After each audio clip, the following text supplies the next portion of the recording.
you so much for being here on this difficult day to remember the Jewish world that has been through so much. And,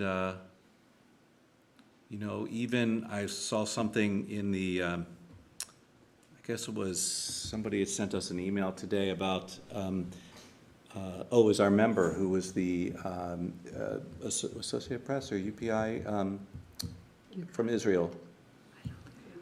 Yeah, okay. Can't remember his name, I'm sorry, I'm having a senior moment.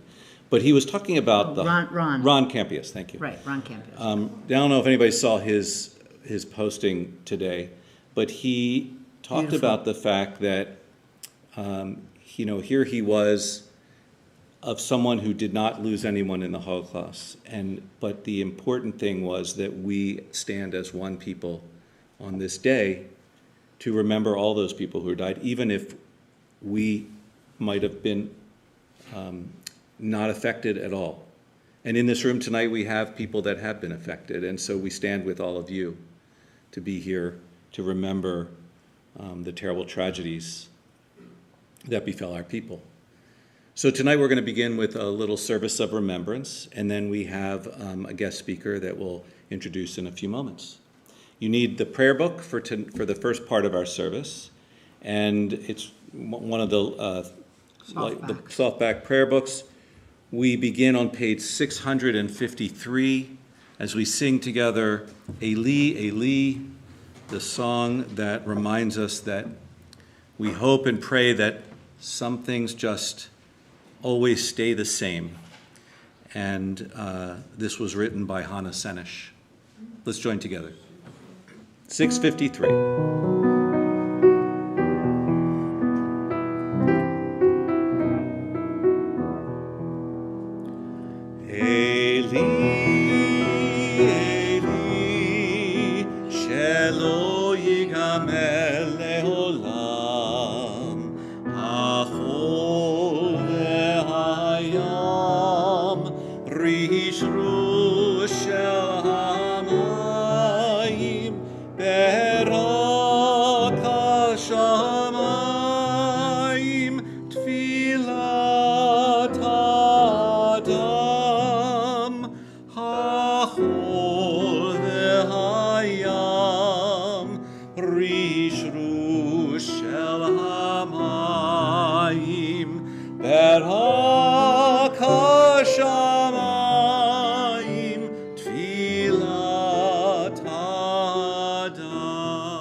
Sand and the sea, the rush of the waters, the crash of the heavens, the prayer of the heart, the sand and the sea, the rush of the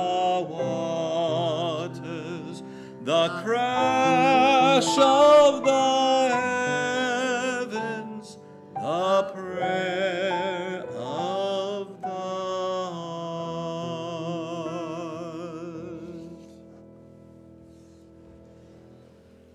Page 521. We begin with silence, the silence of death, the silence after destruction. There are times when songs falter, when darkness fills life, when martyrdom becomes a constellation of faith against the unrevealed black of space around us. There are no words to reach beyond the edge of night, no messenger to tell the full tale. There is only silence, the silence of Job, the silence of the 6 million, the silence of memory. Let us remember them as we link our silences. On page 522, we have a candle lighting moment, and we will welcome members of our second and third generation Holocaust survivors tent to lead this candle lighting. And so I'd like to call forward to light each candle. First, Ann Gutkin, then David Jacobs, Stephen Feder, Ava Flores, Lillian Kaminer, and Kevin Burns.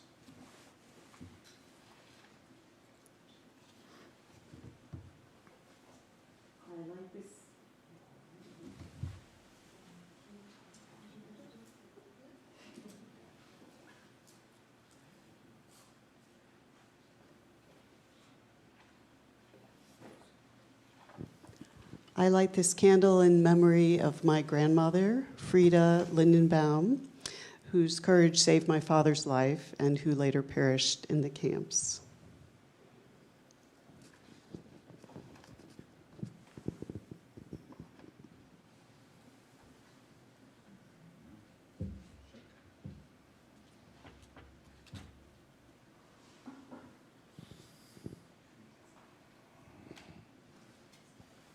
In March 1938, when the Nazis invaded Vienna, Austria, my grandfather, Joseph Lowenherz, was the head of the Israeli Gemeinde, the Jewish Community Center of Vienna.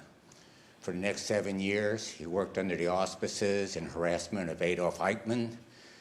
Despite this, he was successful in overcoming the financial burden imposed by the Nazis, the resistance to Jewish immigrants by the rest of the world, and other obstacles put up by the Nazi bureaucracy to successfully have 136,000 of the 190,000 Jews that lived in Vienna and its environment to be able to emigrate. He also provided food, shelter, clothing, and education to those who were not able to leave.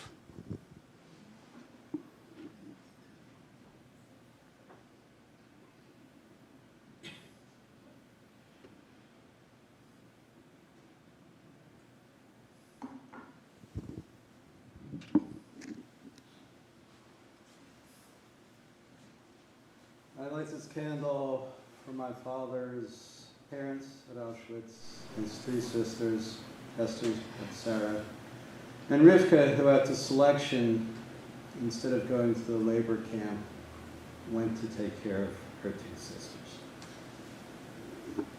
May their memories be blessed.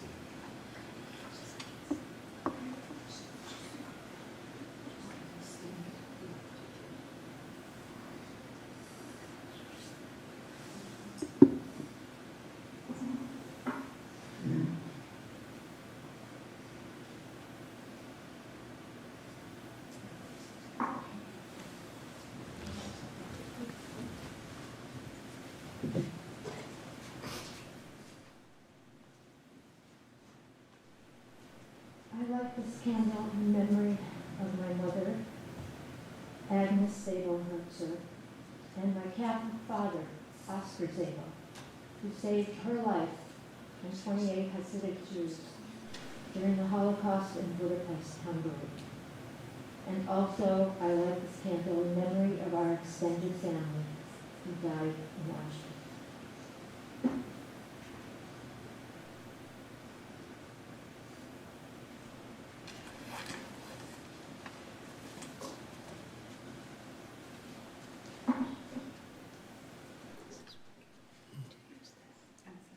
It's working. This is in memory of my mother, Rita Holocaust, who was from Poland and who survived the Holocaust after being in several concentration camps with her mother and her sister. And also in memory of my mother's twin brother who died at Auschwitz.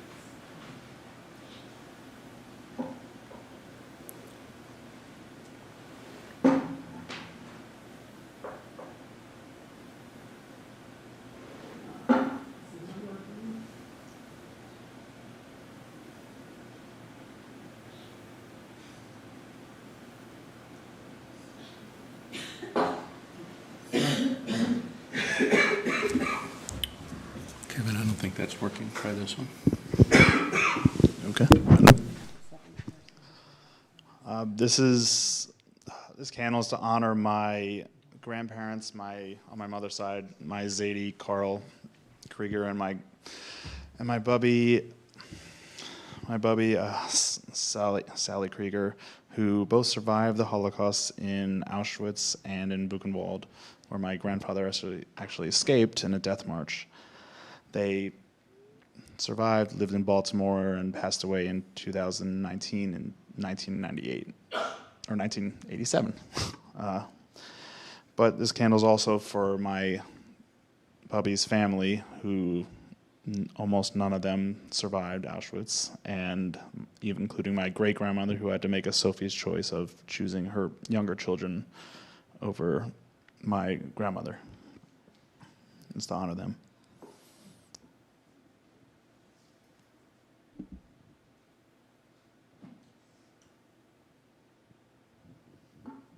Thank you, Kevin.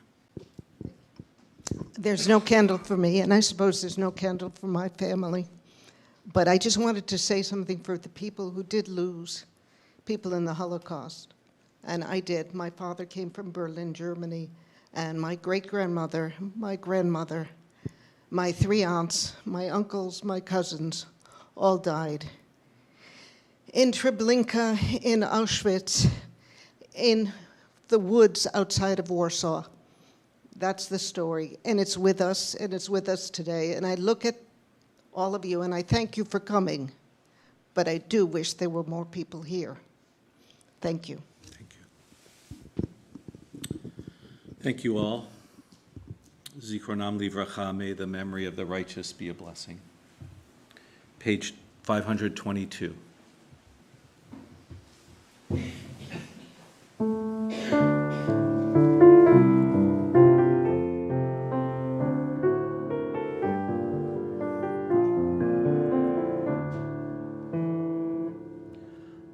Ashrei hagafro shenisraf v'hitzit lehavot.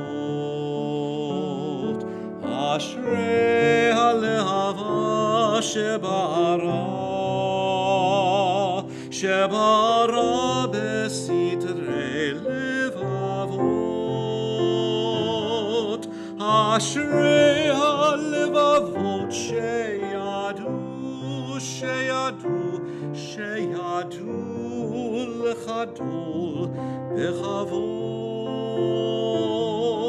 Ashrei hagafro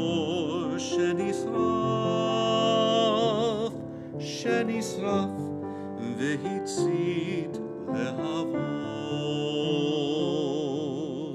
Blessed is the match consumed in a kindling flame. Blessed is the flame that softly burns in a heart's secret place. Blessed the hearts that, like flickering lights, knew to flutter and die without shame.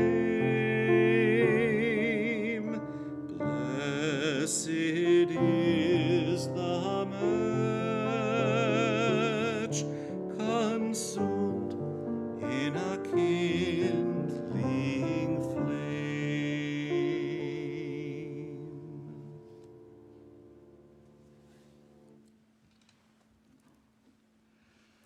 As Marcia said, there are many, so many, who aren't able to have a family member light a candle, speak their name, and tell their story. In turning to page 526 and 27, we will share 2 readings by people sort of like us, a 14-year-old girl, Franta Bass, and a great rabbi, Leo Beck. They capture the spectrum of humanity that sat in the camps, and their words are beautiful and articulate, and we try to capture all of that by reading their writings. I want to read in the middle of page 522 526, and then Leo Beck. Franta, 14-year-old, writes, I am a Jew and will be a Jew forever. Even if I should die from hunger, never will I submit. I will always fight for my people on my honor. I will never be ashamed of them. I give my word. I am proud of my people, how dignified they are. Even if I am suppressed, I will always come back to life.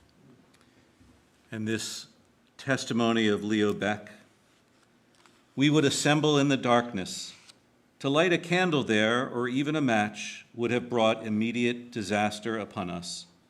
We spoke about matters of the spirit and eternal questions, about God, about Jews in the world, about the eternity of Israel. In the midst of the darkness, I sensed light in the unlit room, the light of Torah.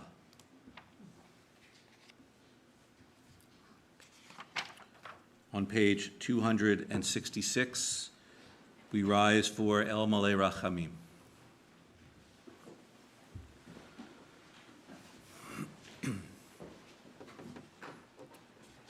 El Malei Rachamim, Shochein B'Hamromim, Hametzei Menucha Nechona, Tachat Kanfei HaShechina, B'ma'alot Kedoshim Utorim, Kezohar Harakia, Mazhirim, Et Nishmot, 6 מיליון אחינו ואחיותינו שנחרגו על קידוש השם. בעל הרחמים יסתירם בסתר כנפיו לעולמים. ויצרור בצרור החיים את נשמתם. אדוני הוא נחלתם, וינוחו בשלום על משכבם, ונאמר Amen. Fully compassionate God on high, to our 6 million brothers and sisters murdered because they were Jews, grant clear and certain rest with you in the lofty heights of the sacred and pure, whose brightness shines like the very glow of heaven. Source of mercy, forever enfold them in the embrace of your wings, secure their souls in eternity. Adonai, they are yours. They will rest in peace. And let us all say, Amen. Amen. May be seated. On the next page, you'll see at the top the text Ani Ma'amin. This was the prayer of hope for our people. It is said that they would sing this in defiance of the Nazis and what they were doing to them. This particular melody of Ani Ma'amin was written by Cantor Israel Alter, who lost his family in the Holocaust. Ani Ma'amin. Sorry? 531. At the top. Ani Ma'amin.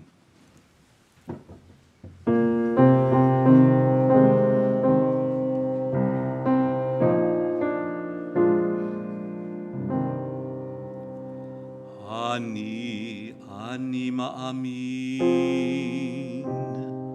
Be'emunah Shelema, Ani Ma'amin, Ma'amin Ani, Be'emunah Shelema, Bevihat HaMashiach, Beviat Mashiach, ma'amim ani ma'amin.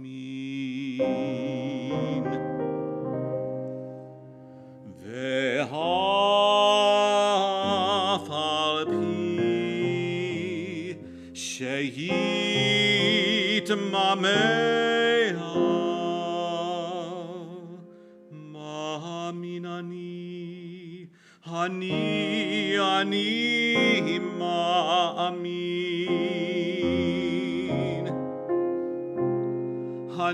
Ani ma'amin be'emunah shelema beviat HaMashiach ha'al pi she'yitmamea ha'al pi she'yitmamea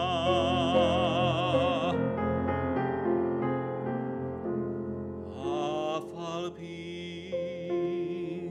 she'yitmamea hi mekol zeh hi mekol zeh achakelo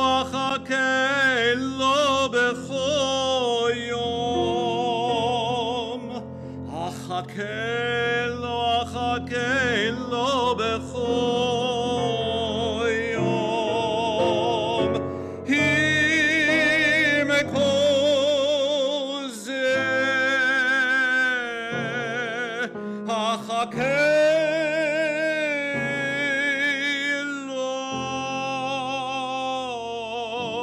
bechol yom sheyavo ani ma'amin be'emunah shelema ani ma'amin be'emunah shelema ani ma'amin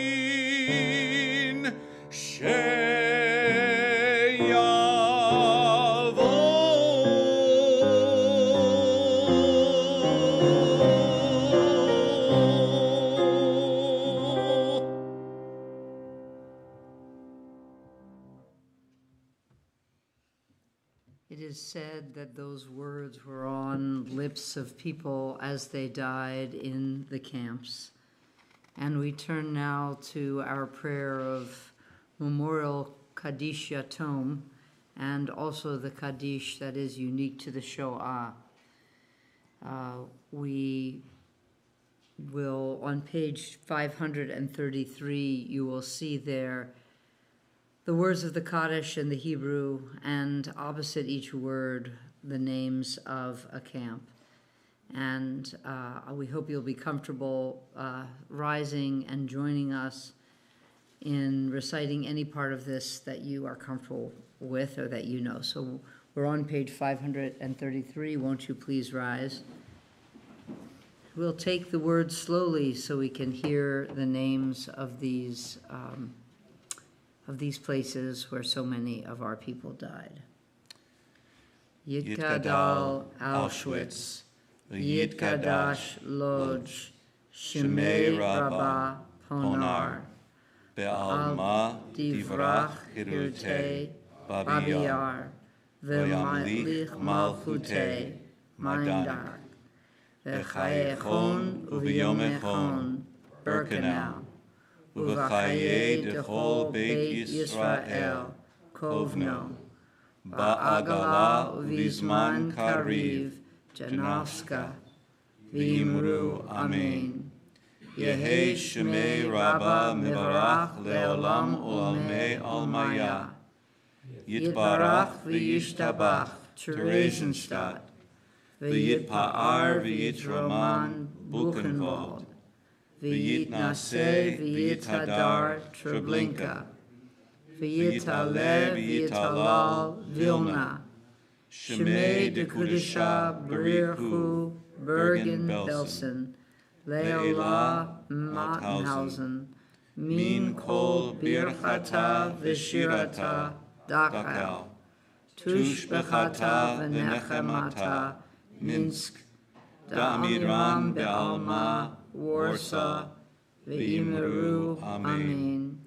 Yehi Shalom Rabba Min Shemaya, V'chaim Aleinu V'al Kol Yisrael, V'Imru, Amen. Oseh Shalom B'mromav, Hu Ya'aseh Shalom, Aleinu V'al Kol Yisrael, V'Imru, Amen. May their memories be a blessing.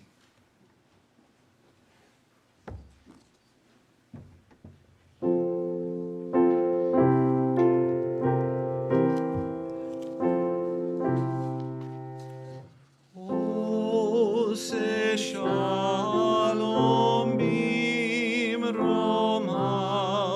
Hu Ya'aseh Shalom,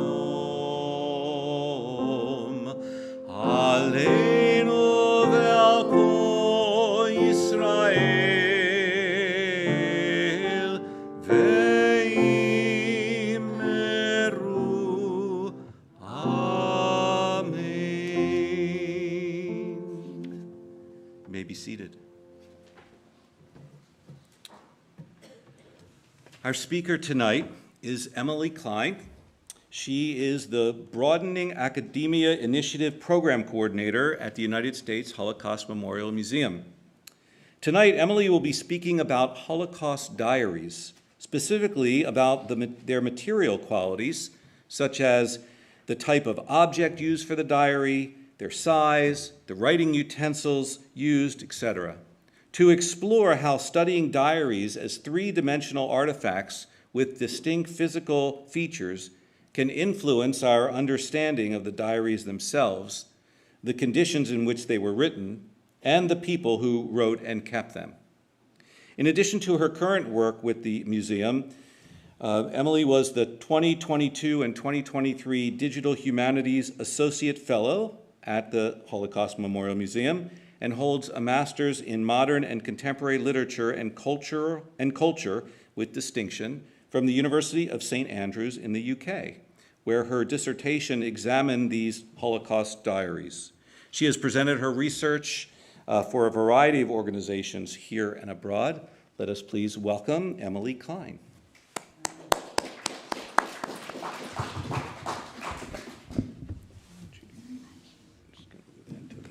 Make sure it goes on before I leave you.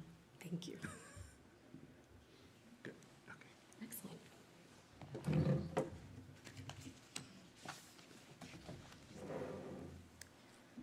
First and foremost, thank you so much for having me. It's truly an honor to be here with you today for today's observance.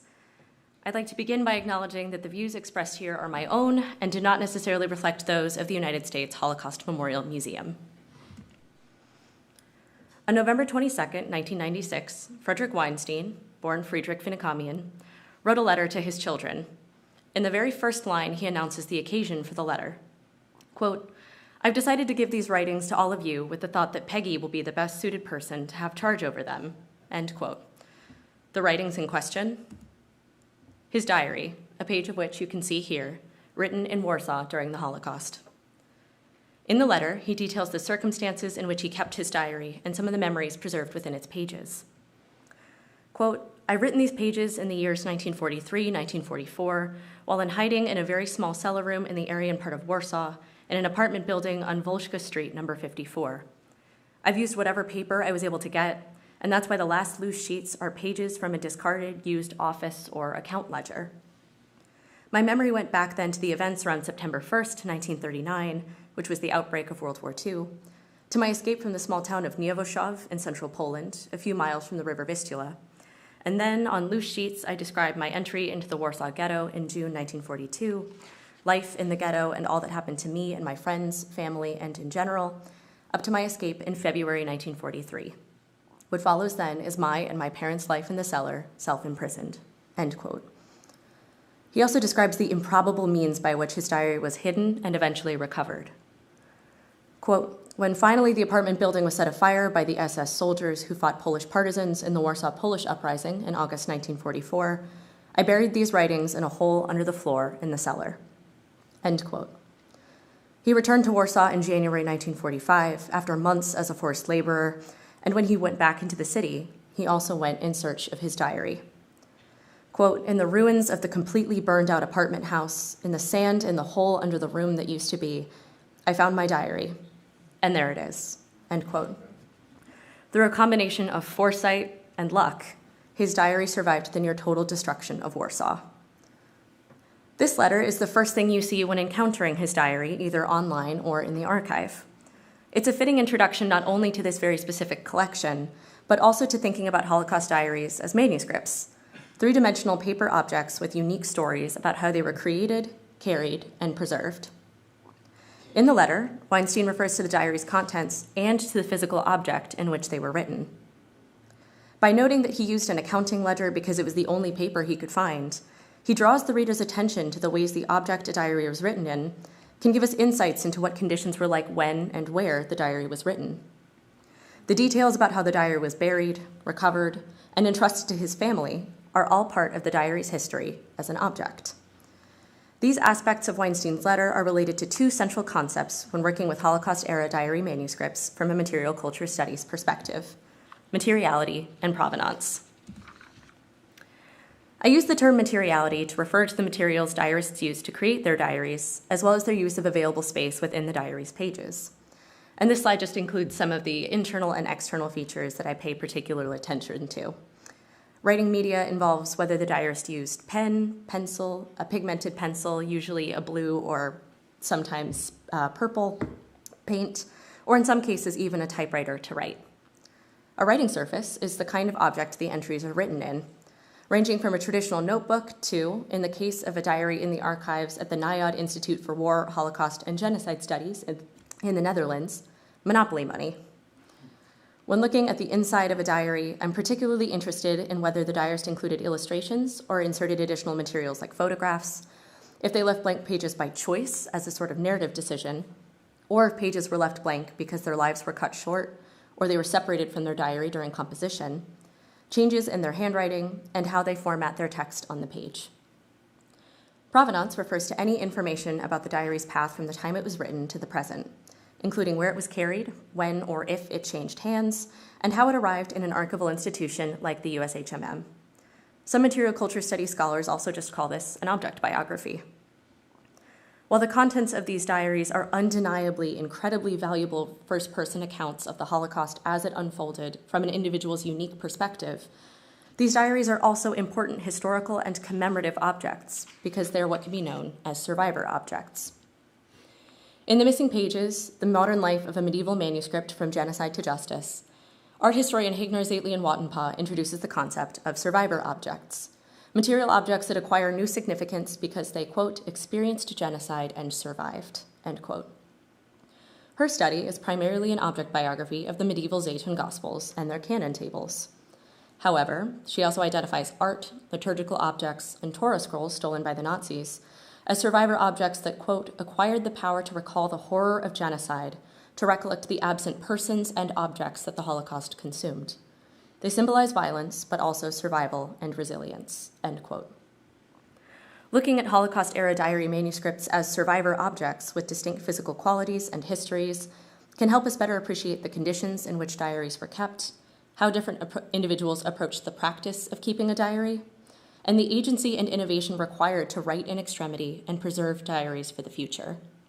In this way, diaries written during the Holocaust preserve traces of both the thoughts and actions of their owners. For the remainder of our time tonight, I'll highlight images of a few diaries held in the USHMM collections to demonstrate the value of thinking of diaries not just as texts, but as artifacts and survivor objects. These images will include photos that I took in the reading room and digital scans created by the USHMM. And so to start, we're going to take a look inside several diaries. While it may perhaps seem obvious, one of the most important things preserved in a diary manuscript is the diarist's handwriting. This is one of the most noticeable differences between looking at a diary's original manuscript, whether in a reading room or online, and reading a published translation or transcript. These published editions are great resources. They introduce the diary's contents to a wider audience and make texts more accessible. However, other than the occasional inclusion of a photo from the original manuscript for reference, the diarist's handwriting is largely absent. Our ability to see what makes each person's writing distinct disappears because their entries' appearances are standardized when they're typeset. Scholars from a variety of disciplines recognize that handwriting is an important physical marker of a writer's individuality. In the more traditional realm of manuscript studies, Peter Beale argues that handwriting reveals, quote, peculiar distinguishing features and personal idiosyncrasies reflecting the character or identity of the writer as an individual, end quote.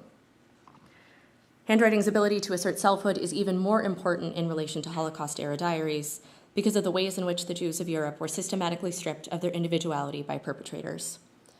In November 1939, just 2 months after the invasion of Poland, Chaim Kaplan wrote in his diary that this dehumanizing loss of individuality was already detectable.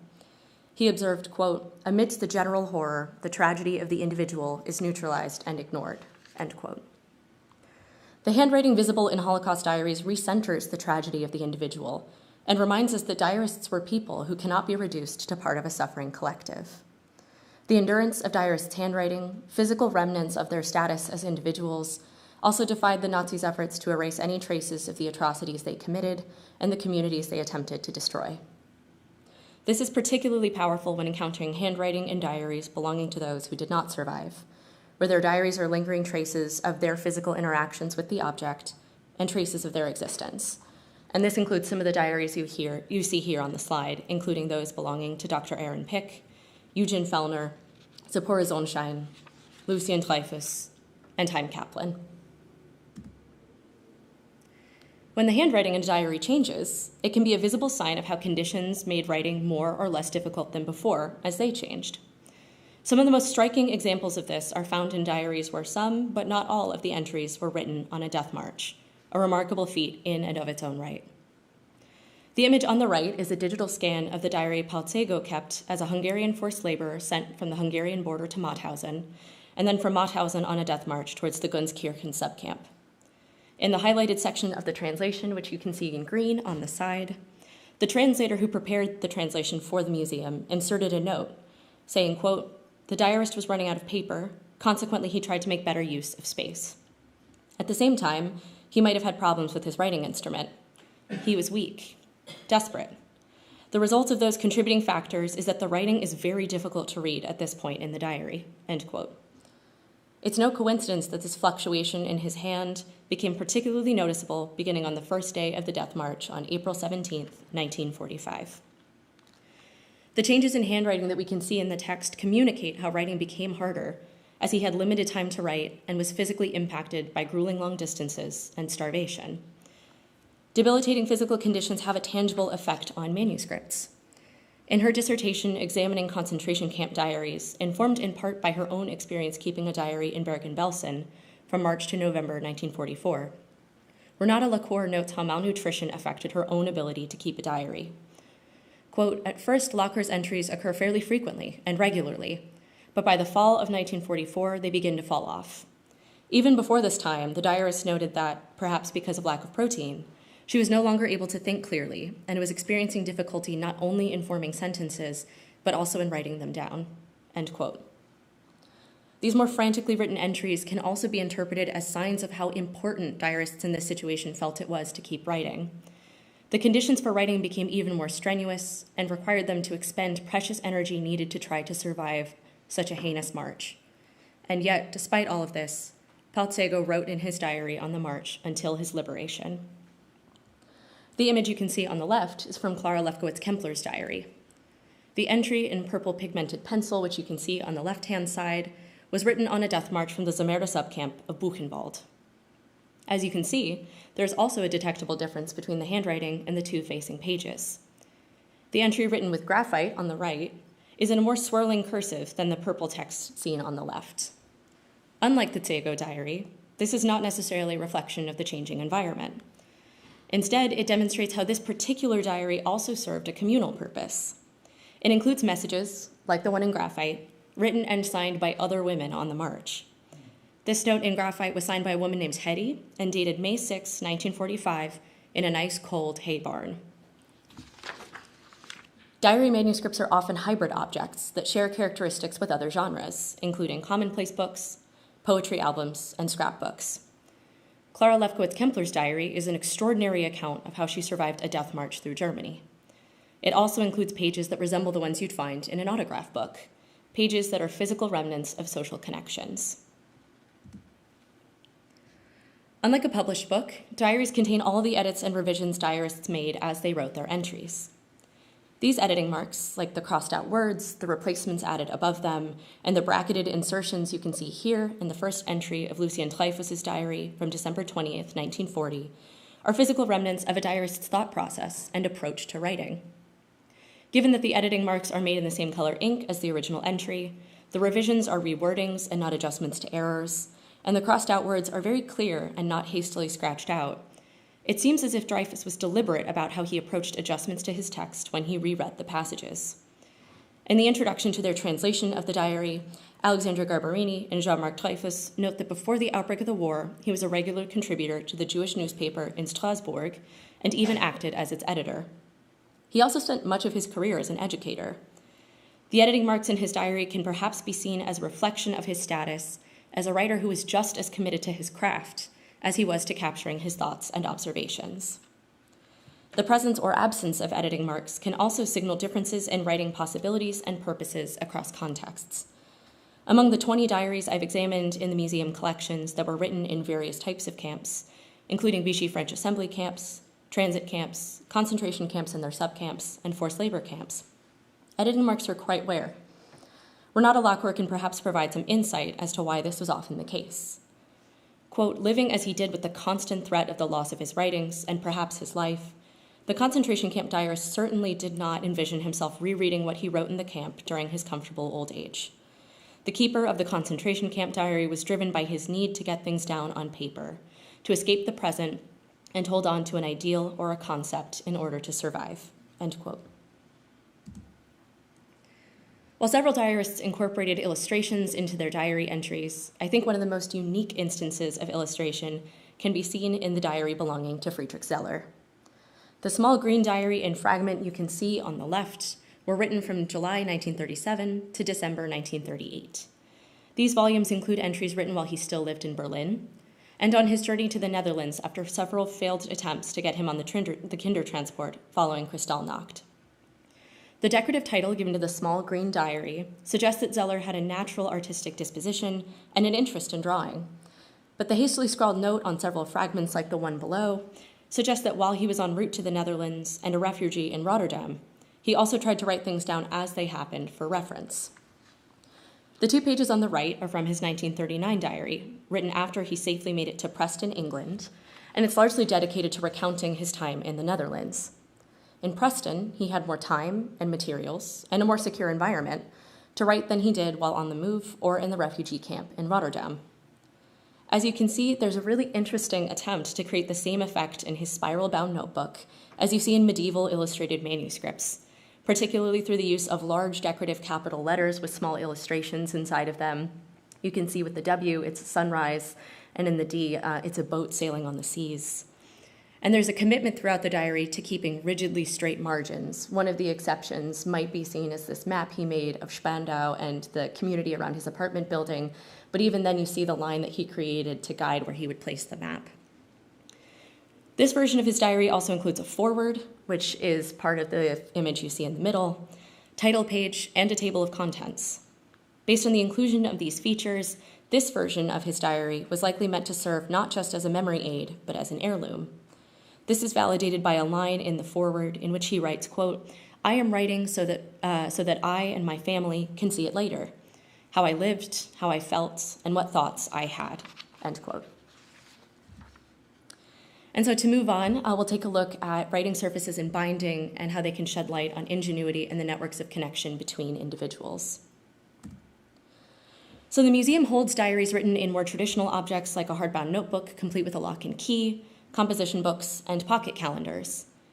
The collections also include diaries written on everything from margarine wrappers and toilet paper to the negative space and photographs. To highlight the connection between writing surfaces, agency, ingenuity, and community, I'd like to show two categories of diaries written on repurposed materials, the first of which you can see on this slide. And these are objects that were originally designed to be written in, mostly notebooks, but that had been used previously for other purposes. This includes the accounting ledger Frederick Weinstein used that we saw at the beginning. Another example is the first notebook that Lucien Dreyfus used for his diary, and you can see those two photos on the right. The first volume is found in a notebook he initially used for teaching. The page in the lower right-hand corner, which you can see with some of those red marks, is dated Wednesday, November 25th, 1925, and includes 6 geography questions he asked his students to respond to in their compositions, and the resulting marks of the 24 students who turned in their assignments and the 2 who didn't. For future readers of the diary, or perhaps even for his own reference, on the front cover of the album, which is the photo pictured above, you can see that he also notes that the diary entry begins on page 55, so people looking for the diary can skip ahead. While we can't know for sure why he decided to begin his diary in a notebook already dedicated to another use, I think one helpful bit of context is knowing that he was forced to evacuate Alsace for Nice in 1939, and so it's possible that by the time he started his diary in 1940, there was only a limited supply of paper available to him. The images that you can see on the left are from the diary of T. Scarlett Epstein. Initially, this was the diary she used to chronicle her travels from Vienna to Paris for the 1937 World's Fair. And so on the image above, you can see that she follows really common conventions for travel journals, pasting tickets, including her entry ticket to the exhibition, maps, and postcards into the pages as she details her journey, time in Paris, and return home. In the diary, she leaves one page blank and then returns to it a year later in the summer of 1938 to describe her escape from Vienna to Yugoslavia and from Yugoslavia to Albania. As you can see in the image below, the forced migration portion of her diary continues to use the conventions of a travel journal, and she continues to paste in photographs and tickets. This is an interesting example of how the original purpose of the object informs how the diarist might use it to capture an entirely different kind of journey. The second category of diaries written on repurposed materials are those created with materials that were never designed to keep notes.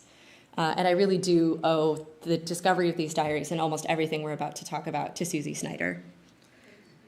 The diaries created in the Zemerda subcamp of Buchenwald exemplify this kind of diary and completely defy expectations of what we think camp diaries will look like. The volumes you can see on the screen belong to 4 different women transported from Transcarpathia to Auschwitz-Birkenau in the spring of 1944, and who were later sent to the concentration camp subcamps Gelsenkirchen and finally Zemerda. The diary in the left upper hand corner belonged to Angela Schwartz, the upper middle to Sari Ikovitz, later known as Charlotte Neufeld, the lower left-hand corner to Ilona Bronstein-Korak, and the remaining 3 volumes to Lily Isaacs, then known as Livia Klein. Immediately, you can tell there are several striking features of these diaries. Their vibrant colors, the intricate bindings with different types of textile fibers, their similar decorative flourishes, their pocket sizes, each one is about this big, and how much they look like books, despite being composites of found materials. In a translation of Lily Isaac's diary, a note describes exactly where these materials were sourced. Quote, "I wrote this diary in Zemerda, which was the lager after Auschwitz in Gelsenkirchen. Here we were working from 7 p.m. to 7 a.m. in an ammunition factory, making machine gun bullets. So the paper, paint, etc. was from this place, from labels on the cases of the ammunition, because we had no paper or pencil at any of the lagers before," end quote. In an oral history interview she later did with the USC Shoah Foundation, Lily Isaacs also specified that there were so many different colors of paint because, quote, "evidently the different colored paints meant different caliber bullets," end quote. It's important to emphasize that the creators and owners of these diaries came from Auschwitz, where they had no personal possessions with them by the time they reached Zemerda, and no existing writing surfaces they could repurpose. These diaries only exist because of the incredible creativity exercised by this group of women, and not to mention their bravery when using materials that were considered part of the German war effort. The similarities between the diaries suggest that they share a specific creator or that there was a network through which information about how to make the booklets was shared. When Susie Snyder first introduced me to these diaries, she said she believed many of them were likely created and circulated by Lily Isaacs. This is confirmed about at least one of the diaries. The collection note about the Ilona Bronstein-Korak diary states that her diary was created by Livia Klein. In her broader study of the Zemerda diaries, including those in private collections and in institutions in Israel and Hungary, Helena Huak references how Livia was the first to create a diary using the labels from munitions boxes, and likely made some as gifts for her friends and sister. She also notes how others in the camp learned how to make diaries with these materials, where the similarities between diaries can perhaps be seen as a physical expression of the relationships that existed between the women of Zemerda, who are from the same region and had been together since their deportation to Auschwitz. The relationships between them are sometimes referenced in the diary entries. For instance, Ilona Bronstein-Korak mentions Lily and her sister's work on a satirical camp newspaper in one of her entries. The decorative flourishes on the covers also suggest that these diaries are an expression of longing for the communities they were torn away from. Two of the diaries, let me see if I can, so in the lower left-hand corner and in the lower right-hand corner, are inscribed with the names of family members on their front covers, and two belonging to Lily Isaacs, this one and this one, are inscribed with a phrase that in Hungarian roughly translates to "I wrote this for you, Dad," noting that she dedicated much of the entries to her father. Helena Huak makes a beautiful connection between Isaac's pre-war family life and her frequent use of flowers as decorations in her diary, noting that her father had been a talented gardener, where the flowers were likely reminders of him. Interestingly, the cover of the Clara Lefkowitz-Kempler diary is noticeably different from those of the other Zemerda diarists, whose manuscripts are now in the museum collections. Unlike the striking red or blue backgrounds adorned with floral motifs, the diary's painted cover features more subtle colors and a landscape scene. That said, there are some similarities between this diary and those from the previous slide. For instance, the first volume of Lily Isaac's diary was also bound with wire, so you can see the wire here that's still in relatively great condition. And the only reason that you can't see it in the screen capture showing this diary is because in conservation, the wire had to be removed because it was corrosive. And so now it's stored in a separate bag and not captured. But it was at one point what bound that diary volume together. The inclusion of the number 44, referencing the year of arrival, and the inclusion of Zemerda in the lower right-hand corner on the front cover of this volume are also features that can be found on the back cover of the Sari Ikovits diary. These differences and similarities raise interesting questions about how networks of exchange and information existed among this group of women bound together through tragedy. Another fascinating example of a diary that repurposes materials from a camp context is the diary that Clara Samuels kept in Bergen-Belsen. She was in the camp from June 1943 to April 45 and kept a diary during several months in that period. The diary is composed of what was identified as sheets of toilet paper bound together with a twine-like textile fiber. And as you can see from the photo of the manuscript next to a tape measure, the tape measure is about this big. It's quite small, and by nature, very fragile. The entries are written in 4 languages, Polish, French, Russian, and English, and written with a combination of pencil, pigmented pencil, and, to my surprise, pen. It is possible that she had access to these materials because, as noted in her collections note on the webpage, her family were in a protected part of the camp, and they were allowed to keep some possessions in including their clothes. Nevertheless, the choice to use paper designated as toilet paper raises the possibility that paper was in short supply. Like the Zemerda diaries, I also think that one of the most important and interesting things about this is that the creator went to the extra effort of binding the booklet rather than just relying on scraps of paper. It's possible that even though this required extra time, skill, knowledge, and materials, it was an important facet of creating an object that could be an echo of pre-war life and that recalled how writing is an inherently human action. At the museum, each collections entry in the public-facing collections website includes a provenance note. By looking at these notes, we can get a better understanding of who can act as a custodian for a diary manuscript, and how these manuscripts are only preserved so that researchers and the public alike can access these diaries because of the actions taken by specific individuals. Provenance has also been a presence throughout this presentation, albeit perhaps a silent one. In the case of many diaries I referenced but didn't show, the custodian who donated the diary to the museum set specific conditions on how images or texts from the diary could be used.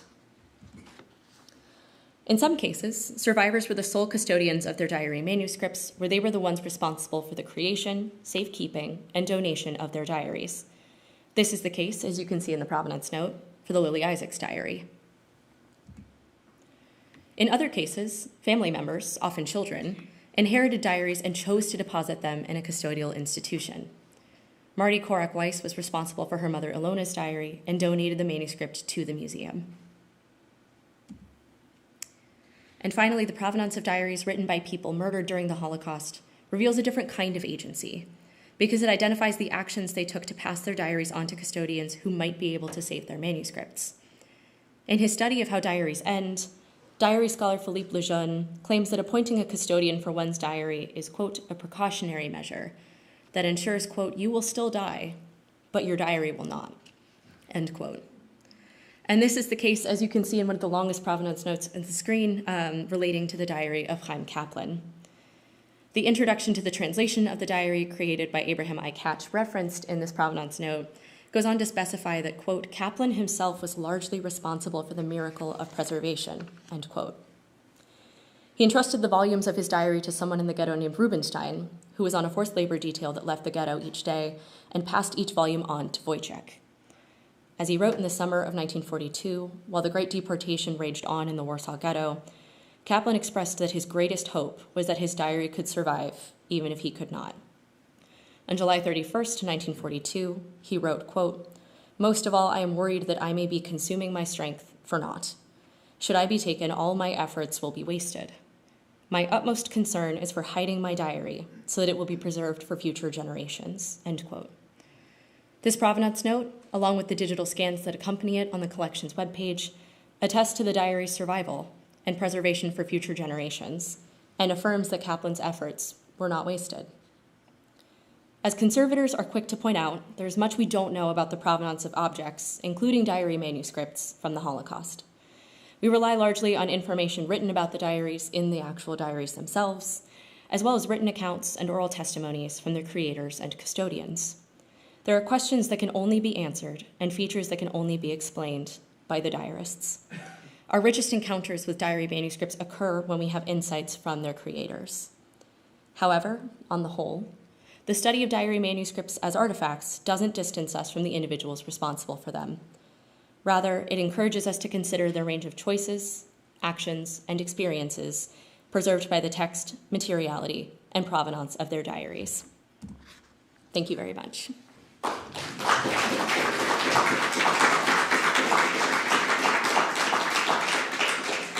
want to take some questions? I would be happy to. Open it up. Go ahead. Approximately how many diaries does the Holocaust Museum hold, and how many others are around the world? It's a great question, and admittedly a really difficult one, in part because the museum is still collecting. So 2 weeks ago, we had an accessioning ceremony for a new diary that just went into the collection.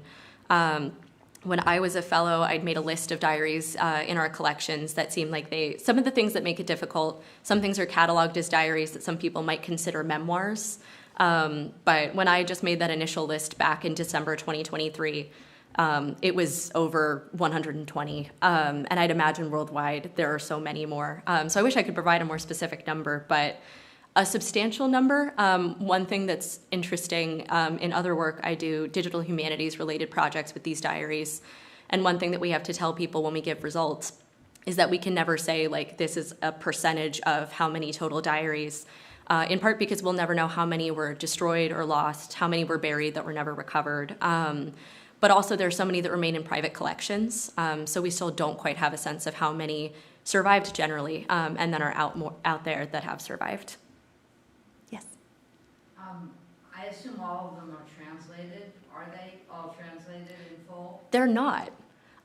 So some of the diaries are, some are not. There was this Kickstarter campaign before I started the museum called Save Their Stories, and the funds were used in part to digitize, transcribe, and translate the diaries. And it's a selection where you'll see, like, in the Paltsego diary, when it has this translation in the sidebar and it has the little asterisk in the side showing you that there is a translation, that's usually a sign that it was a diary from that project.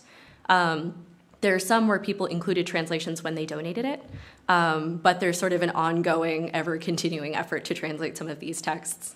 Can I ask a part two? Will you all permit? Yes. Okay. Has the museum or other historians learned can you share any examples of moments when there was sort of some revelatory information? Or do you look in the diaries for that kind of information where some bit of history is corroborated, or something new is revealed, or a name? Like, do you use the diaries also for historical cross-referencing in any way? I can say my colleagues certainly do. So the one thing I will say is, as somebody who's not a historian, I think I look at it from a slightly different perspective. But I have colleagues, especially who work with topics or people who won't necessarily have survivor testimonies that they've been able to leave for various reasons. And so in quite a few instances, like especially if they're working with translations or information from the International Tracing Service, and they say, like, we can, identify that this individual was believed to be at this location at this time. Sometimes they will go to the diaries to be able to get either corroborating information or even just more depth about what that experience was like, because in so much of the historical documentation, we have some pretty bureaucratic documents, like lists that can attest that they went from point A to point B, but not necessarily what might have happened in between. So I will say, as not a historian, I might not be the best voice to talk about the revelatory things that have been found. But I will say, just from a personal experience, I think one thing that's been especially meaningful also is to get a sense of not just the history unfolding, but the life that unfolded simultaneously. And I think one of the richest encounters I had with that, one of our survivors kept a diary when she was in France waiting to join her family in New York. And we had a conversation about it, and she wrote it when she was younger, and she was like, I don't understand why people are interested in this. Because it's just about the girls I didn't like in school, the people I weren't getting along with, the issues that I was having. How can this be of any historical interest? And we were like, it's incredibly interesting to us to see what it was like for you to be a child in that circumstance. But it was also really interesting to learn from her, and I guess this is just the case of how sometimes having access to these diaries, but also being able to talk to the people who created them about their stories is just so meaningful, because she mentioned that she didn't write about the persecution deliberately because she was worried if the diary fell into somebody's hands, she could be punished, it could implicate the people helping her, her family, and so she really did just keep it about what she considered the more trivial things in her daily life. So for me, I think that's been a really valuable insight as well, that you have people keeping chronicles about everything as it unfolded, information that they learned.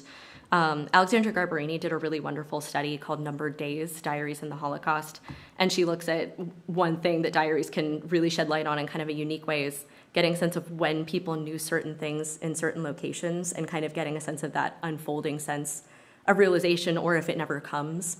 So as people ask, is it fair for us to assume that somebody in this circumstance would have known what was happening in other locations, what it meant to be deported to the East? Diaries are really helpful to get a sense of whether or not that was possible for somebody in that setting. Does the Holocaust Museum have any soldiers, Nazi officers' chronicles or diaries?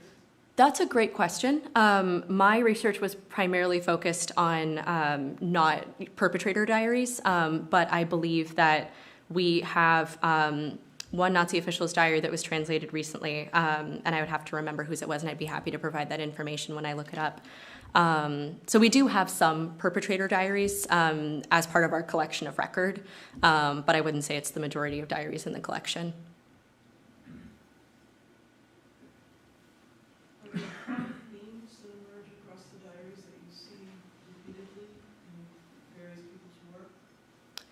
I think it depends who is writing and in what context, but I think, for instance, with the Zamerda diarists, they write almost exclusively about home and the people there, and a lot of them are epistolaries, where they're writing letters that can never be sent to their family members. So among that group, it seems like that's a really common theme. I think it's interesting because looking for those kind of themes also kind of sheds light on what they envision the purpose of their diary to be. Because Lucien Dreyfus is described as more philosophical. There are reactions to the Jewish community in Nice at the time, what he knew, but also just a gradual sense of politics and his reaction to people he knew and the society around him, and what he felt was maybe an intellectual life that isn't as stimulating as where he was. you had people like Chaim Kaplan who said that they were creating a chronicle of record, where they wanted to keep as much detailed information as possible about information as it came through.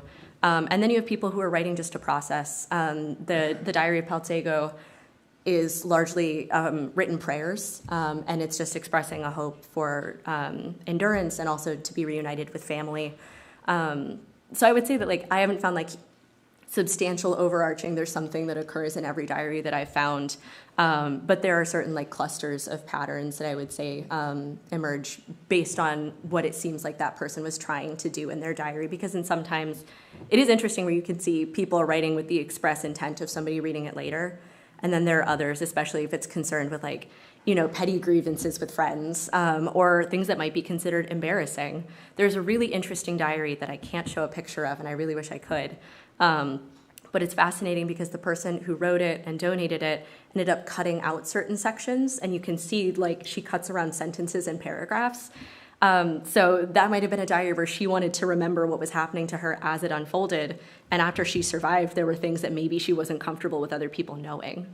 So it's interesting, too, to even see when a diary transitions from a very personal object just designed for whatever it is that can sustain you as an individual to something that might be a family heirloom, or in cases when they end up in our archives, a very public object. How some of those contents might be reconsidered by the people who put them down for a very different original purpose. Emily, it seems to be such a unique and specific type of research. How did you get into this? I thought medievalists were taught things we should all be taught. I have always been interested in diaries as a very specific form of text, but I think I had a very minor exposure in some of my studies to working with manuscripts and manuscripts from the 20th century. And I was really confused why we didn't do more manuscript studies related work in literature after the 14th century, because I think the same principles that are relevant to medievalists doing paleography, looking at handwriting to identify who wrote something and where, looking at the history of exchange of an object and how it made it from where it was created to where it is now, were really relevant questions for us to think about, but especially, I think, in relation to this, how extraordinary it was to be able to source materials that were considered unsourceable. And as a reminder, I think that we can only access these texts that have now become so central and so universal because the very flimsy paper objects survived in the most unlikely of circumstances. I also remember reading a more contemporary account where somebody said that they were writing from WhatsApp when they were detained on Manus Island. And I thought that was really interesting, thinking about how the transmission of diaries has changed over time, where it does raise really interesting questions, I think, about what it looks like now. I have this really incredible collection of diaries to study in the period of history that I focus on, but what will people look at in contemporary conflict? Are people still writing with paper? Are they sending voice notes? Are they sending messages? What's our collection of record going to look like for other conflicts? So I think it was a mix that, in English, I felt like there was something being done in, the very tedious discipline of book history that was actually really important, and I kind of wanted to incorporate it. I did a lot with material culture work, and I thought it was some of the most interesting things that we could do. So thinking about books as material culture felt like a good marriage of those things. And then just thinking about, it's still a very relevant concern now. So what do we do with the paper and pen we had then? What do we do with the paper and pen if people are still using them today? Did you keep a diary when you were a young girl? I still do. Me too. Journal now they call it. Yeah. Is there a difference between a journal and a diary? I think that's a really good question. I think the only thing I would say about contemporary journaling is that it seems like now there are so many subsets of, people do bullet journals, and people have journals that are very focused on productivity, where maybe it depends if you're using it for a certain task oriented, kind of pocket calendars can be diaries where they can't, depending on how you use it. Somebody made a great point that we all know what a diary is until you have to define it, and then all of a sudden it gets very slippery. But it's been really interesting, I will say, just reflecting on my own practice as somebody who looks at these texts and tries to kind of orient myself in them, because I have terrible habits where I won't write for ages. I'll backdate entries. I'll have a cumulative, here's what happened in this huge set of time. I won't date things. And so I will say, it's made me more self-aware of that, I think. seeing that I encounter the same problems when somebody doesn't have a starting date, and I've done the same thing. It's also made me more self-aware, I think, about, like, nobody will read my diaries, but it has kind of made me think a little bit more about, like, what would I do if this did become more publicly accessible? Because I think that is, like, something really remarkable about the fact people donate their diaries. They're so personal and they're so intimate. And there are some things in diaries that we put to process that we're not necessarily proud of. So I think it also gave me a much greater appreciation for the people who donate their materials, because I would be, especially, like, I kept journals in college that now I'd look back on and be like, I don't think I want to read those again, let alone others. So I think it's made me more self-reflexive when I keep a diary, and then it's also made me more appreciative of people who are willing to share that element of their life, because I think that would be something very daunting for me. The Holocaust, of course, started before the camps. Mm-hmm. And so, does the Holocaust Museum have diaries, or have you come across them that predate the camps themselves? And how are they different from the ones that are written in the camps? That's an excellent question. We do. And one of the challenges I ran into when I was a research fellow was that I was really trying to look at diaries between 33 and 45 because I wanted to see how material possibilities expanded or constricted or changed in that window during the Nazi regime.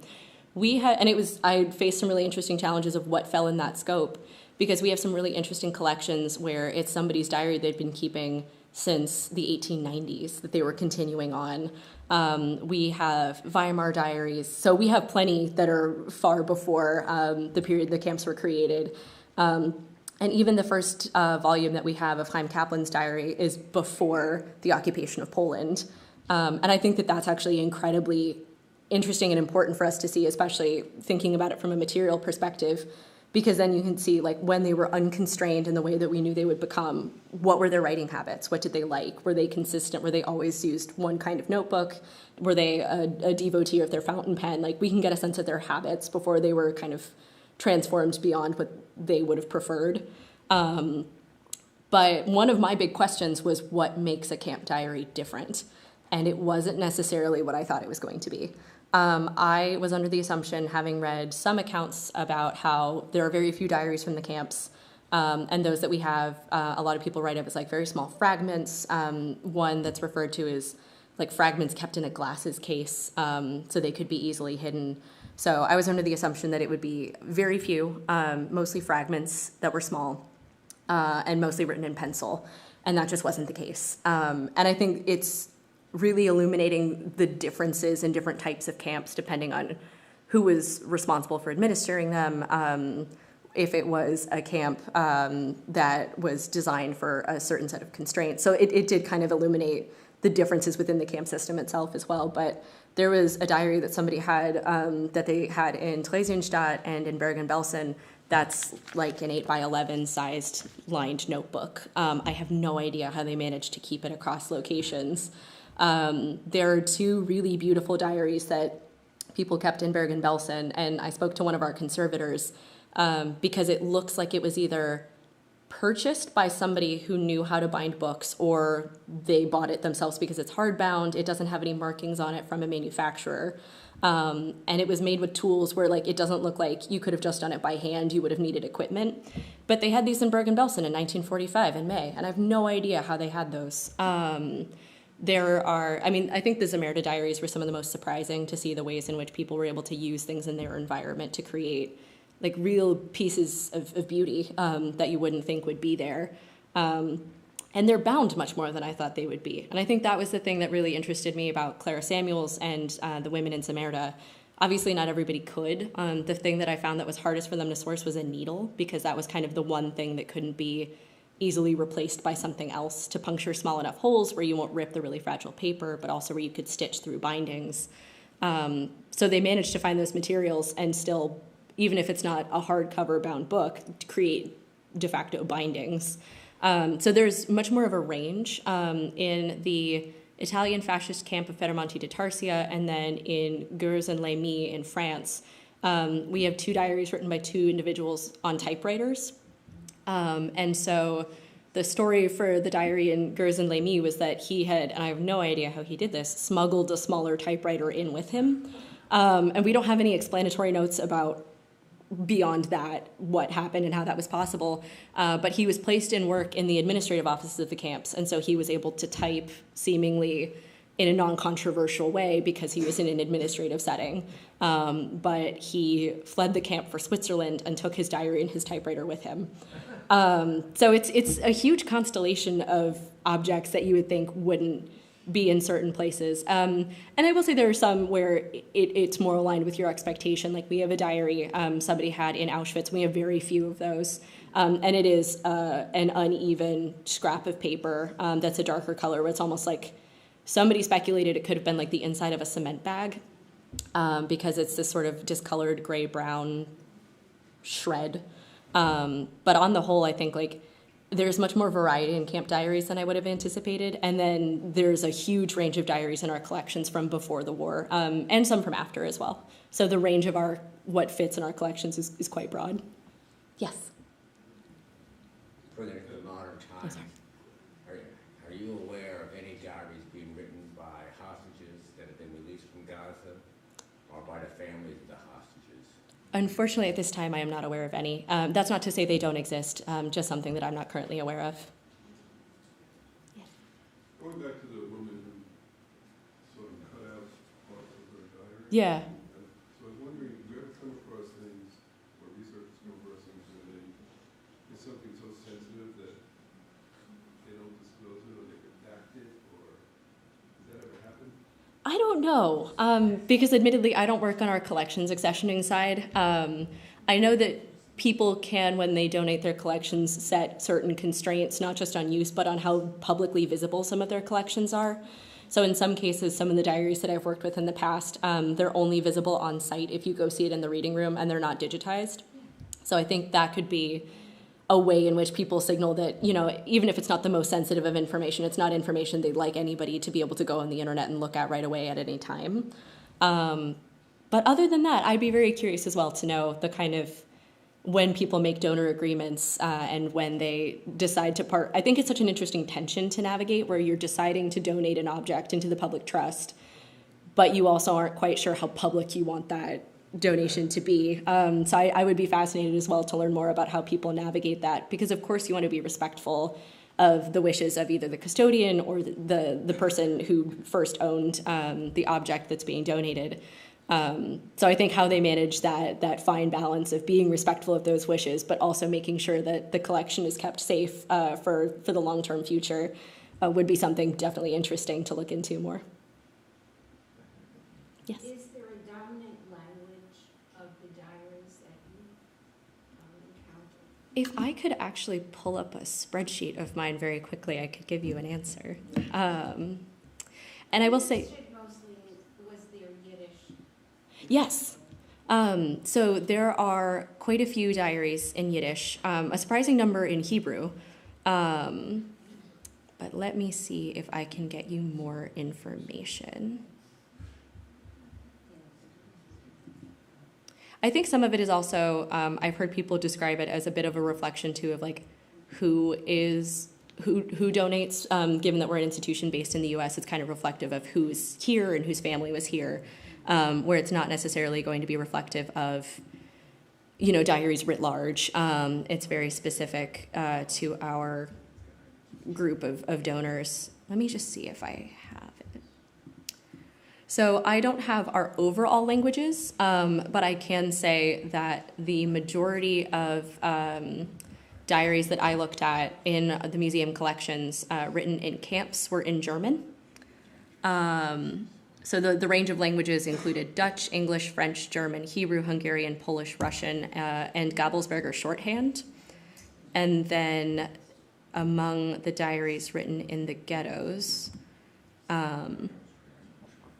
there were diaries written in Czech, English, German, Hebrew, Polish, Romanian, Russian, Ukrainian, and again, shorthand, and quite a few diaries in Yiddish as well. And I will say those findings are just reflective of what I'd worked with at that time. But one of the things that makes working with these diaries very interesting and inherently very challenging is that it's such a range of languages that it's very difficult for one person to be conversant in all of them. So I and many of my colleagues kind of rely on each other. Helena, that I spoke about in the presentation, is a native Hungarian speaker, and she's been incredibly helpful to me because I unfortunately cannot read in Hungarian. So I'm grateful that there's that kind of symbiosis across scholars in the space, just knowing that there's so much expertise required in so many different language skills. But I've worked with a handful of diaries in the collections that were written in Yiddish. Yes. Do the diaries have any photographs or paintings like in Picasso? And they documented the role of the Germans in Spain, and they had a collection of paintings like Miro. Did they document any artifacts in the collection? I'll be honest, and again, this is only reflective of the very small portion of diaries in our collections that I've worked with. I haven't seen illustrations or photographs used at this point to document atrocity. I primarily have seen photographs of family members or locations. One of the most famous examples we have is a survivor volunteer, Peter Feigl, has the last two remaining photographs of his parents pasted into his diary. So for the most part, again, in this very specific segment of the diaries in our collections, I've seen them used largely for sort of like just regular familial commemorative purposes. That said, there is somebody I haven't worked with, and I would love to remember his name, but there is an individual who's had sketchbooks of his life and experiences, and so that might be the closest example I could think of. But among the diaries I've worked with so far, it seems like photographs and illustrations. A lot of times illustrations aren't quite connected to what a diarist is experiencing. Sometimes they really are doodles. In others, there's somebody named Egon Weiss who kept a diary of when he journeyed as a forced migrant to Mandate, Palestine, and then when he was in an internment camp there.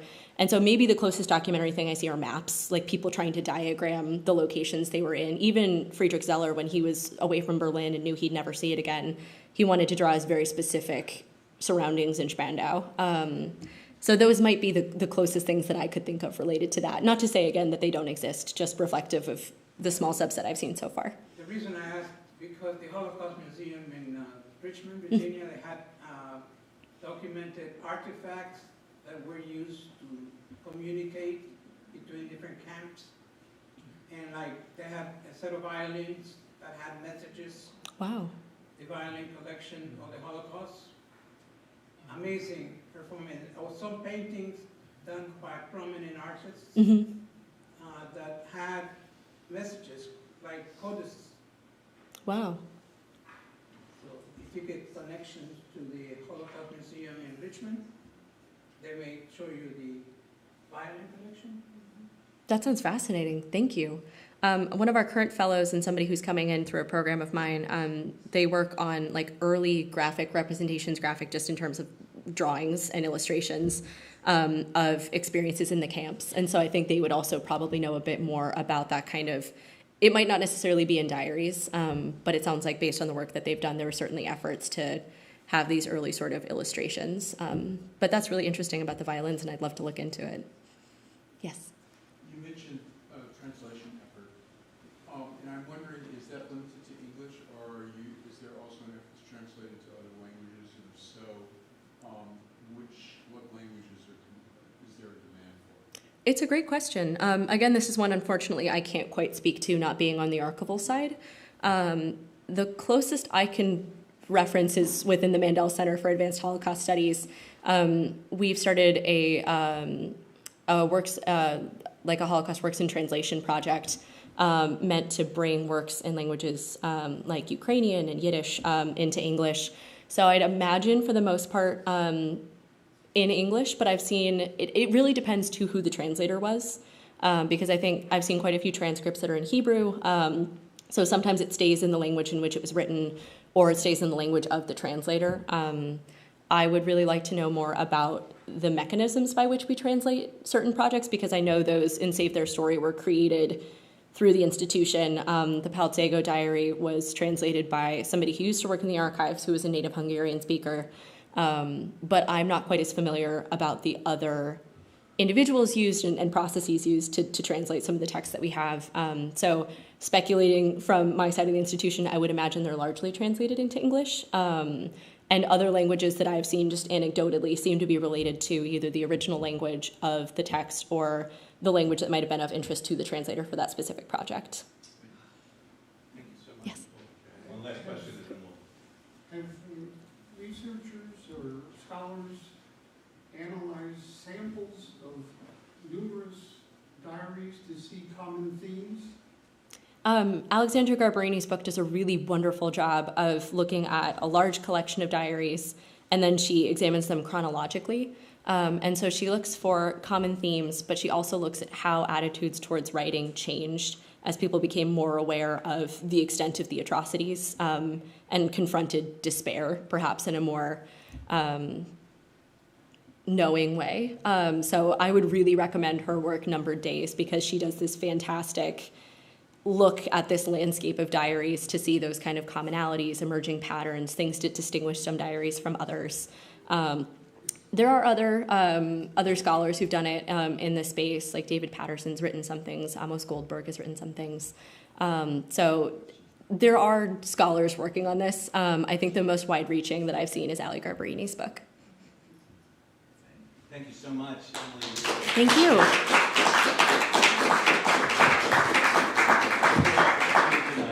There's also the JCRC's Holocaust event is this Sunday, I believe, in the 2-4 in the DC JCC, right? Yeah, it's in Maryland. No, Maryland. Rockville. Bender JCC. Bender, yes. Great.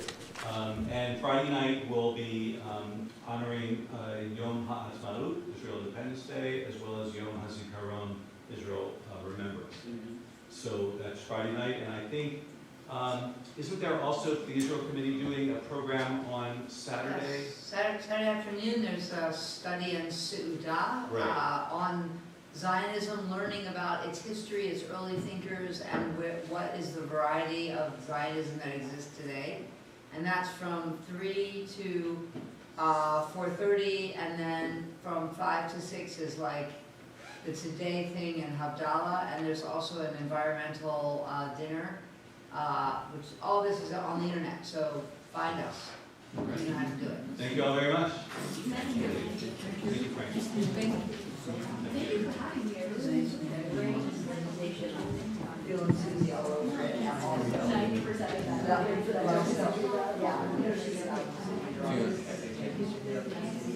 Oh, was she really?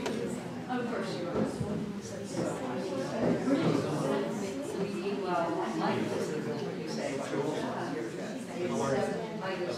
The question was so interesting. A lot of it's very kind.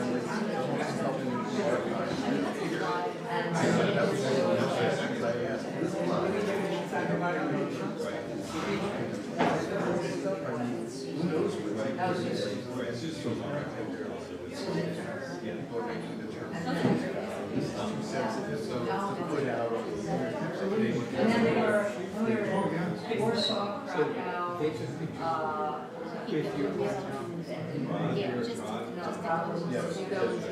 Oh, it's come by soon. Yeah.